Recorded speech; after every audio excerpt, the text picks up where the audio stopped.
Një ditë pasi shoqata e taksive 8+1 dhe bashkimi i sindikatave lajmëruan se do të fillojnë protestat nëse qeveria nuk zgjidh kërkesat e tyre, përgjigja u erdhi nga qeveria përmes përfaqësuesve të Ministrisë së Transportit. Ministria e Transportit dhe Infrastrukturës sqaron se ky grup kërkon të ushtrojë veprimtarinë në kundërshtim me ligjin aktual. 1. Në linja të rregullta ndërqytetase, ndërkohë që në këtë sektor operojnë rreth 7.500 autobusë të organizuar në 465 linja të ndryshme. 2.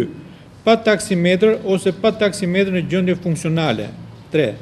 Të stacionohen në qytetet e destinacionit për të marrë udhëtar me qëllim transportin e tyre në vendet e regjistrimit të autoveturës taksi.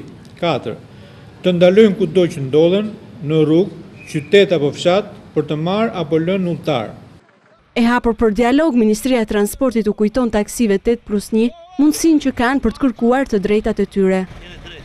Kemi sugjeruar që forca politike që mbështet operimin e autoveturave taksi 8+1 për transport të rregullt ndërurban i ka të gjitha mundësitë që të propozojnë në kuvend amandamentet për ndryshimin e legjislacionit. E ndërsa shoqata e taksive u dha një javë kohë qeverisë plotsoj kërkesat e saj, para se të dalë në protest, Ministria e Transportit bën të ditur se deri në fund të këtij viti u ka dhënë mundësinë të futen në rregulla duke operuar me taksimetër e në linjat brenda qarkut të bashkisë ku janë licencuar.